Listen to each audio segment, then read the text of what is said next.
Even when you feel low, you can still go. Even when you feel slow, you can still go.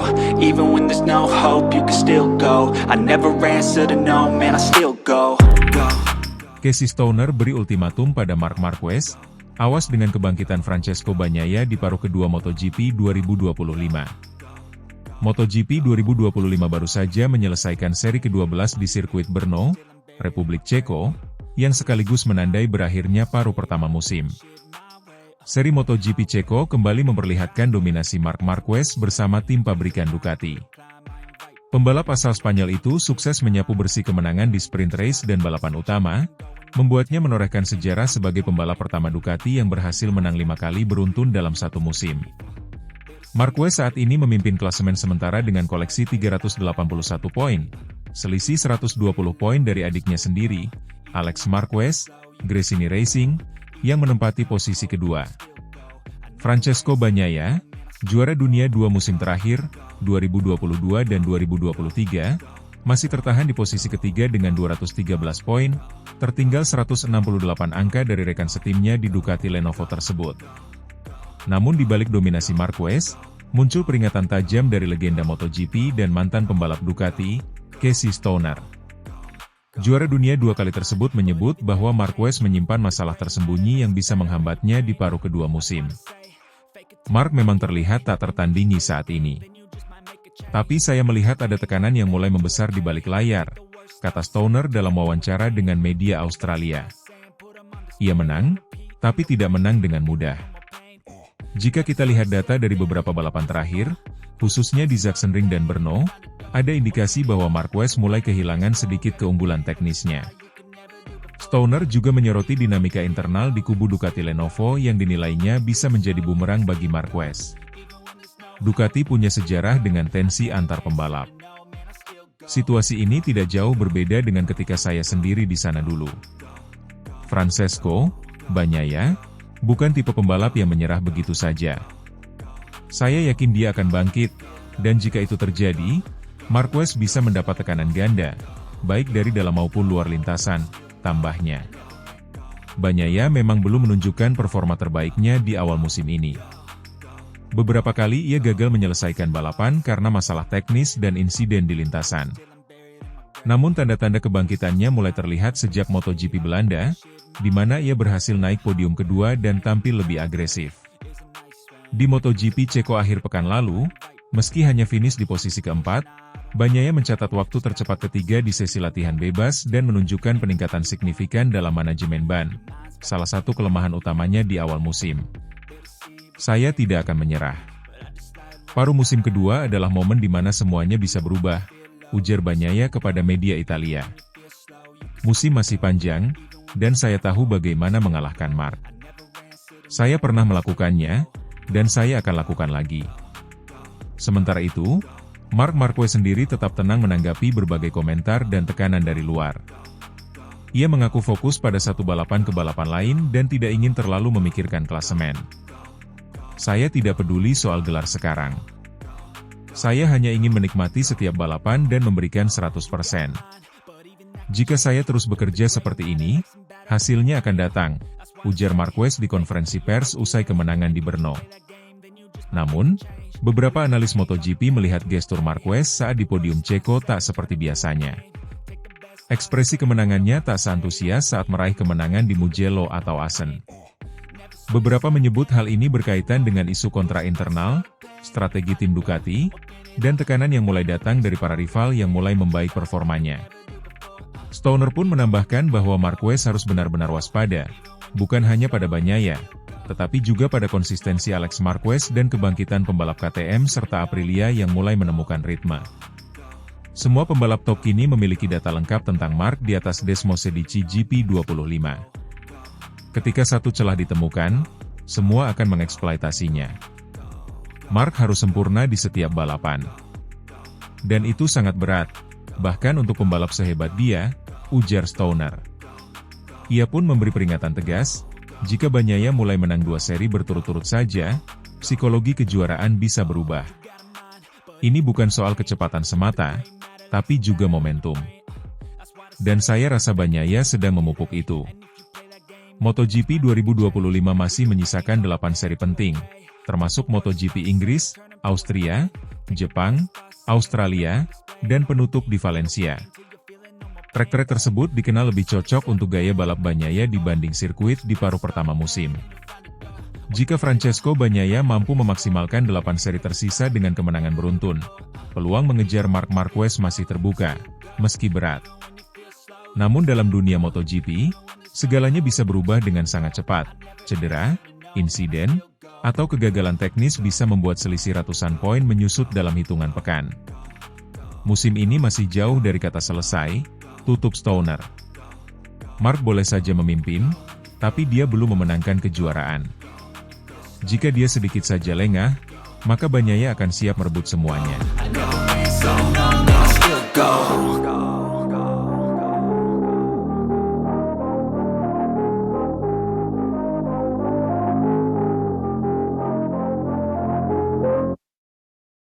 Dominasi Ducati mulai terkikis meski Marquez sempurna di MotoGP 2025, sinyal bahaya dari rival pabrikan. Dominasi Ducati di MotoGP selama 2 musim terakhir mulai menunjukkan tanda-tanda retak. Meskipun Marc Marquez tampil luar biasa dan mencetak kemenangan ganda kelima berturut-turut di Grand Prix Ceko, sinyal bahaya mulai muncul dari performa keseluruhan tim dan tekanan yang semakin nyata dari rival-rival pabrikan. Marc Marquez kembali menjadi sorotan setelah tampil dominan di sirkuit Brno.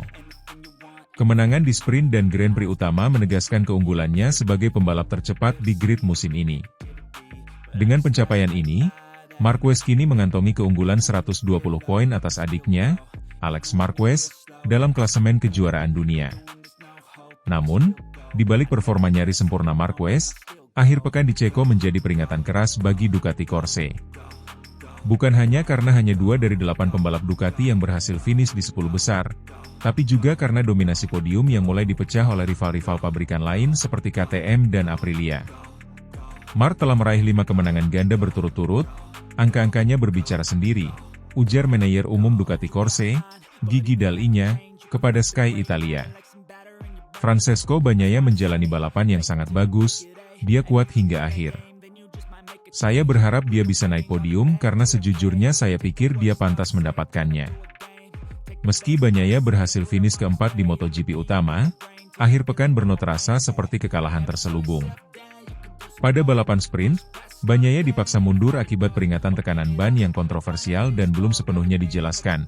Sebuah insiden yang memicu perdebatan teknis dan frustrasi internal tim. Sprint race menunjukkan dominasi Marquez, namun juga menampilkan ancaman nyata dari KTM dan Aprilia. Pedro Acosta dan Enea Bastianini menempel ketat Marquez hingga garis finish, menyisihkan Bagnaia yang sebenarnya tampil kompetitif. Di balapan utama, giliran Marco Bezzecchi dari Aprilia yang menampilkan performa mengesankan, finish di posisi kedua, sementara Acosta kembali naik podium di tempat ketiga. Ia mencolok, 4 dari 6 posisi podium sepanjang akhir pekan diisi oleh pembalap non-Ducati. Statistik ini menjadi yang terburuk bagi Ducati dalam 3 bulan terakhir, dan memperlihatkan bahwa keunggulan teknis mereka mulai tersusul. Ini sudah waktunya untuk memulai kembali pengembangan, ujar Dall'Igna. Kami tidak bisa berpuas diri hanya karena satu pembalap kami menang. Lihat klasemen, lihat podium. Para rival telah meningkatkan performa mereka, dan kami tidak boleh tertinggal. Performa tim-tim satelit Ducati juga menunjukkan penurunan. Alex Marquez dari Gresini harus keluar lebih awal karena kecelakaan di tikungan pertama, sementara rekan setimnya Fermin Aldeguer harus puas di posisi ke-11 setelah menerima penalti pasca balapan. Di sisi lain, Franco Morbidelli absen dan Fabio Di Giannantonio dari VR46 crash dan tidak dapat bersaing di barisan depan sepanjang akhir pekan. Ketergantungan Ducati pada sosok Marc Marquez kini menjadi topik hangat. Sementara Francesco Bagnaia, juara dunia 2 kali, berjuang keras untuk kembali ke performa terbaiknya, Marquez justru tampil seperti tak tersentuh. Tapi bahkan performa individu yang luar biasa pun tidak bisa menutupi tren menurun dari keseluruhan struktur Ducati. Tim kami solid, tapi kami tidak bisa hanya bergantung pada satu pembalap, lanjut Dall'Igna. Kami harus menganalisis secara menyeluruh apa yang terjadi di akhir pekan ini, termasuk masalah ban, kesalahan strategi, dan penurunan performa di sektor-sektor teknis tertentu. Pedro Acosta, yang baru menjalani musim penuh pertamanya di kelas Premier bersama Red Bull KTM, kini mulai menjadi pembalap yang harus diperhitungkan. Konsistensinya di podium membuktikan bahwa KTM telah membuat lompatan signifikan dalam pengembangan motor mereka. Tapi juga memperlihatkan potensi besar dari Bezzecchi. Target kami bukan hanya podium, tapi memenangkan balapan, ujar Acosta setelah balapan. Kami semakin dekat, dan saya rasa itu membuat banyak orang gugup. MotoGP 2025 masih menyisakan banyak seri, namun sinyal yang muncul dari Brno cukup jelas. Dominasi Ducati tidak lagi absolut. Performa kolektif mereka yang goyah telah memberi celah bagi para pesaing untuk menyerang.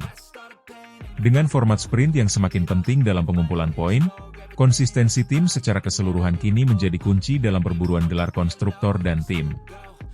Jika kami ingin tetap berada di puncak, kami harus bertindak sekarang, tutup dalinya. Mark luar biasa, tapi dia tidak bisa bertarung sendirian selamanya. Dengan rival yang semakin mendekat dan tekanan dari dalam tim sendiri, paruh kedua musim MotoGP 2025 akan menjadi ujian sesungguhnya bagi Ducati. Apakah mereka bisa kembali mendominasi, atau justru menyaksikan era kejayaan mereka mulai pudar?